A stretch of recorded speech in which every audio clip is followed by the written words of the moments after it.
was faced with having 65 kids at a time or 50 kids at a time, there had to be a way that we could get kids organized, that when they come into the gym, they had one thought in mind, and that was, where am I supposed to go? So if we had that every day built into the schedule, how easy it would be to manage all these kids. If you're not someplace, then you're wrong. That someplace for us was the numbers on the wall, and we took and we put kids all the way around the outside of the gym, and we put a number every 2 or 3 feet, and we put number 1, 2, 3, 4, 5, 6, and you'll see these kids all the way around the gym.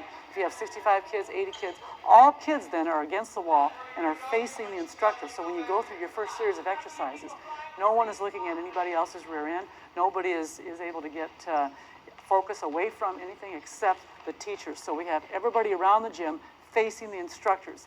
It's a powerful way to organize your classes. We got people I've assigned to row number 1. Come on over here. That's right, come on over here, give me those numbers. The next thing you have to do, and you have to practice all of this. I think it's the first week of school when you do this. The next thing you have to do is for the altar shuffle, is have kids in those rows. Who's going to be assigned to what row? This is going to be determined for the next 8 weeks, 9 weeks, 5 weeks, whatever you want to do. So what we did is take the numbers on the wall, and I wrote down, I want numbers 2, 3, 4, 5, 8, and 15 in row 1. I want numbers 6, 7. It really doesn't matter on all of the rows, but you have to identify who's going to be in what row for every single class that you have. So we would have, for 8 lines, with 48 kids, you'd have 6 kids in a row. If you had 54 kids, you would have 7 kids in a row. And if you had 64 kids, you would have 8 kids in every one of those rows. We would specifically identify which kids would go in what rows according to the numbers on the walls. So you'll see these kids coming over, they'll be called out the numbers, or they've already been assigned those numbers. They'll know precisely which row they're going to be in, and that's the one row they're going to stay in for maybe 9 weeks at a time. If they're in any other row, there has to be a consequence. So you have to understand that these kids have to know that you know which row they're in, and there can't be any more than 8 in every row. It has to be equal.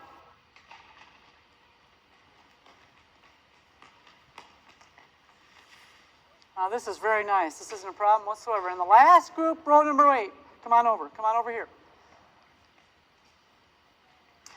And every day, this is what you do. We get done with our gravionic exercises. We'll do an aerobic time, and then we're going to have time where we play at games. We'll always play games for at least 20, 21 minutes, and you'll be in this system every day. And we'll either do it with skill drills or anything else, so you understand that. All right, now that you have them in their rows and they know where they're going to stand, they've made no mistake that they understand which row is which row they're going to be in for these 9 weeks. When they get to the row, there are jerseys that are put down on top of each one of those cones.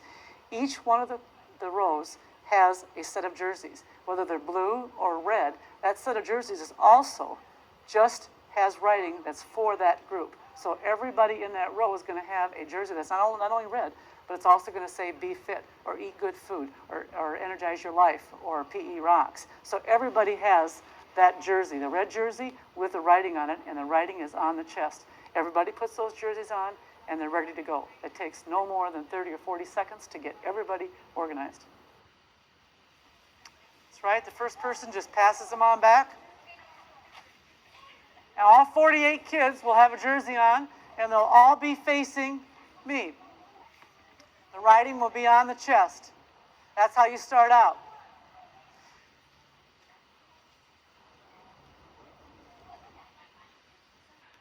Third person from each line, come on and forward. Okay, now once we have the jerseys on, everybody, and this all takes just seconds, then it's easy for the instructor to get people going in games right away. What I will say is, I want the first person to step forward in each row. That gives me 4 blues and 4 reds. They go to game 1. The second person from each line steps forward. They go to game 2. The blues play the reds. The third person from each line goes to game 4, game 3. And that the blues play the reds. The fourth person, and so on. And so I have every game full and going. And I also send the 5th person or the 6th person to the skill station, whichever I feel like. And then if I have extra people, I also will have them going and becoming referees. And we'll have them acting as decision makers, which is a great activity for every kid. In fact, it could even be a nice place when you have a kid who has a broken arm or a broken leg or pneumonia or something like that, and they can't participate. I don't believe in having anybody sit out. I think that profoundly affects the climate of your class when some kid is watching everybody else. Keep them interested and involved. Start automatically. There's 1 ball on every single court. We only need 4 balls out there, and we need 4 balls over here. You can do this with 8 balls. You can have 48 kids busy and active, actually 56. Let's go here. Ready? Go. Give me a high five. Go in. Go in. That's right. The first thing I do to teach this is the very first week of school is I want to connect with every kid. And I love the fact that I'd like to touch every kid. To do this, the Ultra Shuffle is the ideal thing to start out your first week of teaching. And the skill station to teach the Ultra Shuffle, rather than coming out and doing a skill, is to give me, the instructor, a high five. This means that I have the chance to touch every kid many, many times that first week. They give me a high five. I think that connects. I think that's important. So the skill is to touch the instructor, to give me a high five. You'll see these kids doing this. It's an energizing way to teach. Right here. High five. High five. High five. All right, good. High five.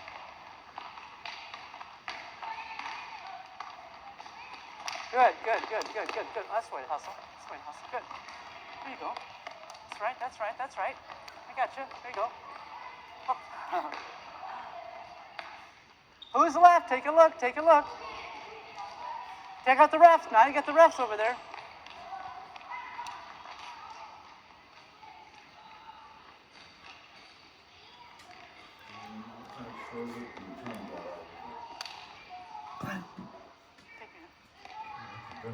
Shut up.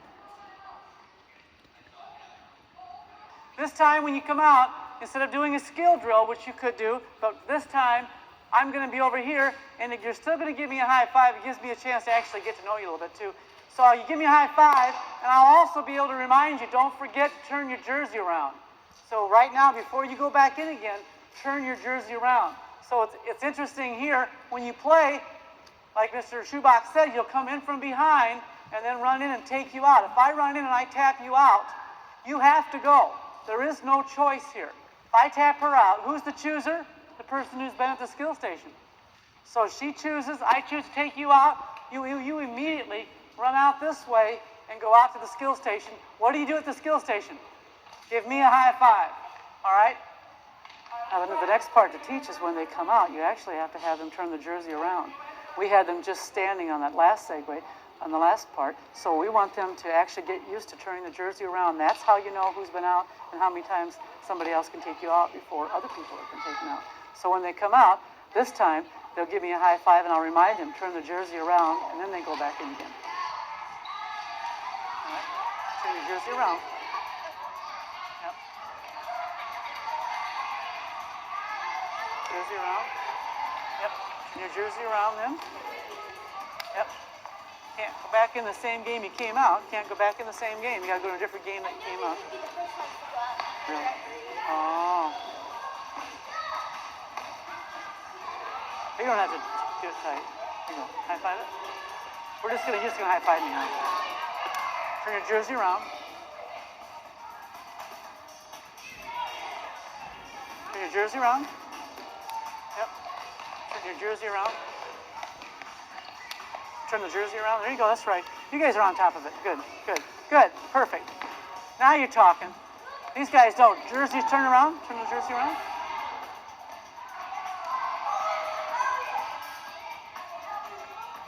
Come on over here. What do you got to do with your jersey? Turn your jersey around. There you go.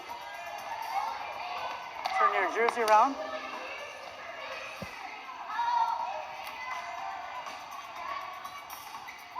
Good job. This way. Good job. Might be getting harder because you guys are last. Turn your jersey around. Who you taking out? Mind, body. Somebody hasn't got their jersey turned around yet.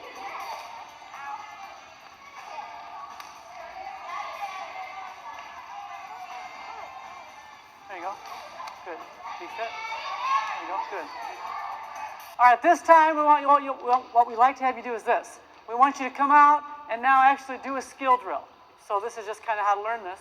And you'll toss it back and forth 5 times. And when you've done that, put the ball down in the little circle and go take out somebody, but be sure and turn out your jersey around to the back, okay? Take out anybody that has the same jersey as you do in the same color, all right? All right, ready? Go ahead and play the games. Go.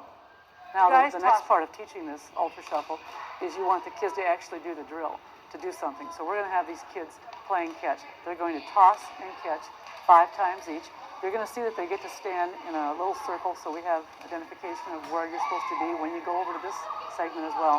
there's going to be a place where there's 4 balls for 8 people, so they will have a partner automatically. 8 people will be coming and going at their own freedom. So they come over, they do the skill drill, they turn the jersey around, and they get to choose wherever they want to go. The red place to stand, and there'll be somebody there to throw a ball to you. No, blue has to be in here. Blue, blue. Go over there. Red. Red has to be in a red circle over here, right over here. Red has to be in a red circle. Why are there... Over here. Red over there. Blue, you gotta be in a blue circle right here. Here. Oh, here you go. I'm sorry. Right here. There you go.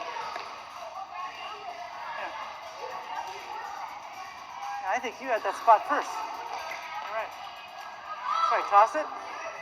5 times? No, you can just go on in. Now, just turn your jersey around. That's right. Turn your jersey around.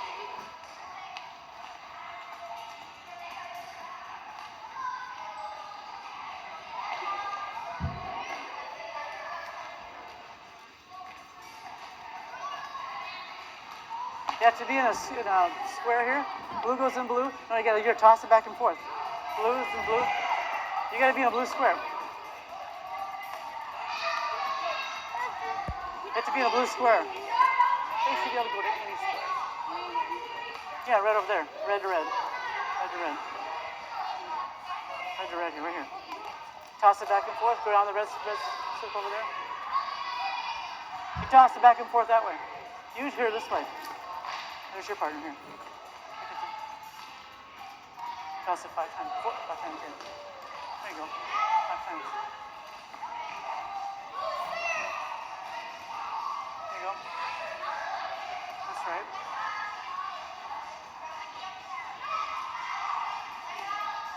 You just go on in.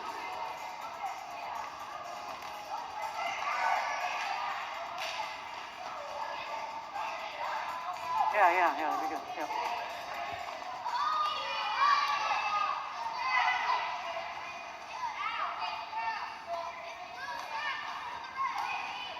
That's right, good.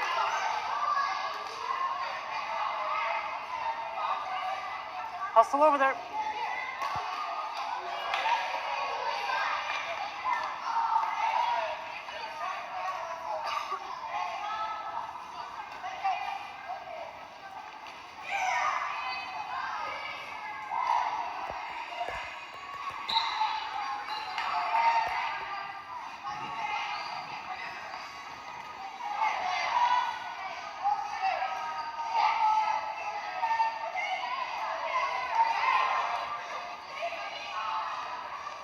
At the end of the time, as a teacher, I'm walking around, I'm making sure their management's going well, the kids are refereeing.